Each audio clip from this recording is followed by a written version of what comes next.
If we don't get a handle on this, who's going to move here? Who wants to live here? Tonight on Let It Rip, Detroit's graffiti crackdown claims a famous artist, and the city says Shepherd Ferry is just the beginning. But does the punishment fit the crime? And is there war on taggers claiming innocent victims? But first.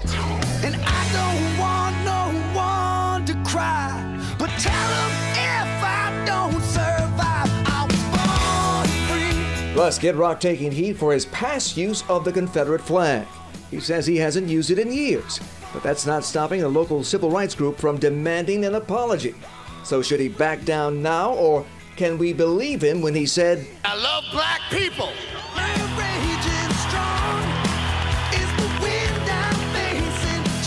Time to let it rip. You know, wherever there's controversy or some sort of public debate, you'll always find Riddle in the middle of it. He just met with the folks at GM today concerning Kid Rock and the Confederate flag, and he's back now to tell us a little bit about what happened. So is Karen Dumas. Most of us know her as a political insider, a businesswoman, but few of us realize that she and a young man named Robert Ritchie have been good friends for most of their lives, long before Robert Ritchie became Kid Rock. And to give us some perspective on how we got into this mess and how we get out is a man who started his career in television but found his true calling in public relations. Matt Friedman is ready to rip, and so is the hardest working man in broadcasting, anchor, reporter, attorney, Charlie Langton. Sam, I know that you and Reverend Charles Williams met with the folks at GM and Chevy today concerning Kid Rock and his past use of the Confederate flag. And now it's my understanding that Kid Rock has said that he hasn't used that flag in years. Is that essentially what Chevy told you today? Well, we had a very productive meeting. It's more than a start, I believe. And I believe that after the meeting, General Motors said that they will continue to sponsor Kid Rock. And therein lies the rub slightly, if you will. You know, when you say he hasn't used it for 5 years, I represented the family of Isaiah Schultz as the family spokesman. Even as the bodies lay in the library at Columbine. He was the only black student killed at Columbine. The last words Isaiah heard before they blew his heart out was, "Where is that little nigga?" And the point I'm making is that hate has an incubation period. The fact that you haven't flown the flag for 5 years does not withstand our 4 centuries of oppression here in America. What I'm saying is that people want to make light of history, and you shouldn't. The Jewish people don't let you make light of the Holocaust. We certainly shouldn't make light of what that Confederate flag represents for us, which is hate, genocide, and racism of the most severe nature. Now, Kid Rock, we don't have anything against Kid Rock. On a personal level, it's the fact of what that flag represents. When you use that flag, even if it was only 5 years ago, what I find most interesting is if we look at the age of the killer, the Charleston terrorist, 5 years ago, he was a teenager, okay? And how long does it take for hate to incubate? Well, here's what Kid Rock, I know you remember this, we've been here before. Yeah. Kid Rock, back in 2011, accepted an award from the NAACP. It was the Great Expectations Award. And this is what he said when he accepted that award back then. I've never flown that flag with any hate in my heart at all. Not 1 ounce. And he also went on to say things about his personal life. Now, Karen, a lot of us here tonight were surprised to learn how controversial this had become. Many of us don't know, though, how close you are to Robert Ritchie. You have known him most of your life. Yeah, well, I have, and I can tell you that what he said is true. I mean, I'm not here to defend the flag. I certainly understand what that means in terms of symbolism, but when he realized what it meant to an audience that he respects, African Americans, in 2011, he stopped flying the flag. In fact, I hear it was that very night that he decided he would understood, not fly that flag exactly. again. And so, but I can tell you, he is a friend. He is not a racist. He's a good person. He has a great heart. He's been very generous, very supportive of this community without any publicity, without any fanfare. I'm around him. I've been at his house. I've been around his family. When there are no lights, no cameras, no audience, he's a good person. And this is not representative of the interpretation of what that flag means. Is not representative of the person that he is. And we should also bring this up too. Kid Rock's son is half black. His grandchild is also a quarter black.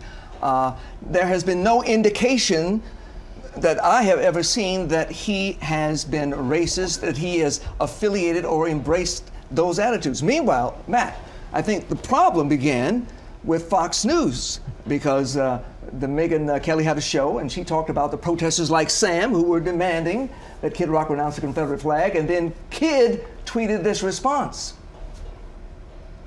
He said, please tell the people who are protesting to, quote, kiss my ass, ask me some questions. I modified that. Matt, what would you have advised him to do? We're now in a controversy, and we're in a culture right now that seems to be outraged about something on a daily basis, and there is a media bias toward controversy. Look, that's why we're here. That's why you're here every week. Those are the things you talk about. And sometimes controversy is fueled by one of the participants, and that's what happened here. And the fundamental problem from a PR perspective is the job of the entertainment publicist is to make someone famous or keep them famous. It's not to communicate a message or have a brand. Often it's not to have a strategy as we would in business. And to some extent, the culture of the entertainment industry dictates that type of response. In the rest of the business world... Are you saying then that he delivered that response hoping that it would trigger some more positive responses from his audience? I doubt that that's what happened here, but I can tell you the difference in the rest of business. If I saw something untrue about one of my clients in traditional media or social media, the first thing I would do is try to correct it, to try to get the facts out there to set the record straight, not to come up with a colorful statement. I don't think that this was deliberate on anybody's part to do anything wrong in the camp of Kid Rock. Don't you think that? But it was a mistake from a PR perspective. A mistake. I think this actually helped Kid Rock's fame. People like Sam protest. He hasn't flown that flag. Kid Rock's not a racist. No, you're not even saying Kid Rock is a racist. But when you're giving all this airtime right here, you introduced a whole new audience to him. First of all, what Huel just said about him having a mixed race child. You know, a semen deposit does not absolve you of racist behavior.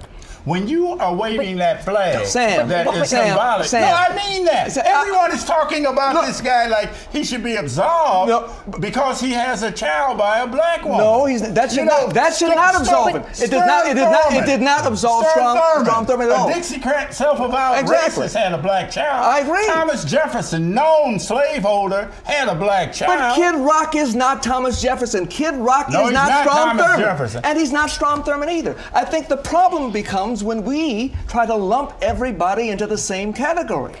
Can I say this? I understand the implications of symbolism, but I really think that we are at a point in time where we need to focus on substance. The guy that shot, the kid that shot those 9 people in South Carolina, they've raised $5 million on a GoFundMe campaign for his defense. That is a reflection of what is in the hearts of a lot of people in this country. Hold on. Yeah. So my thing is that whomever decided to do this should have done their homework to see that the flag has not flown, that there had been some change in 5 years. The other thing is that Bob has always made himself accessible. There are people in your camp that know him that could have picked up the phone if they were sincerely interested in just taking down the flag, as opposed to creating, hold on, this media firestorm.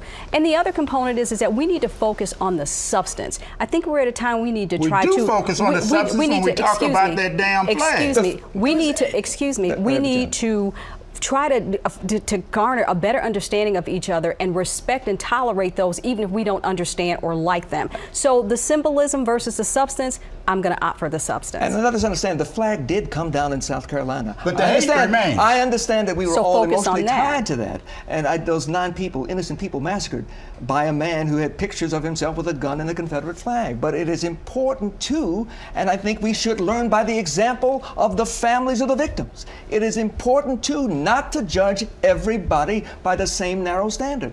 Just because Kid Rock used a Confederate flag 5 years ago does not mean he is a racist now, does not mean he was a racist then. But when you infect people with hate, you use a symbol of hate, and there is a hate incubation period where people move from hating to acting. But he's not using the symbol. He's not using the flag. But to demand that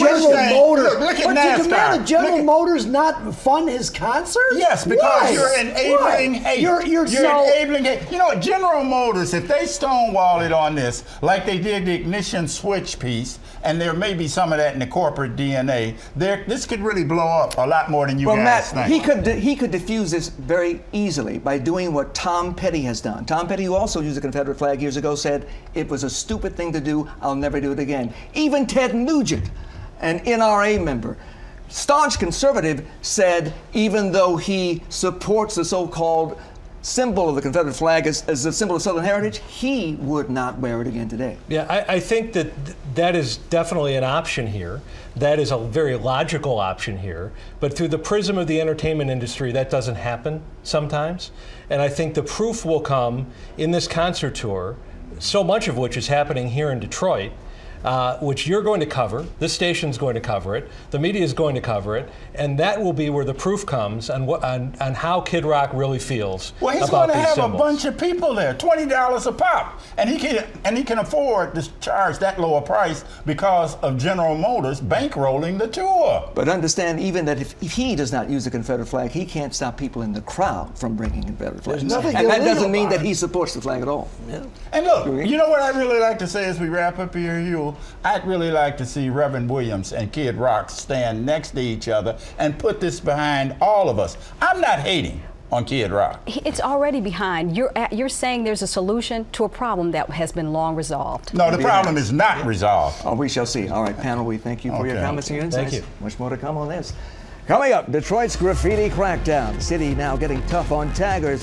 What is the punishment too severe for both the painters and the victims? The debate coming up next.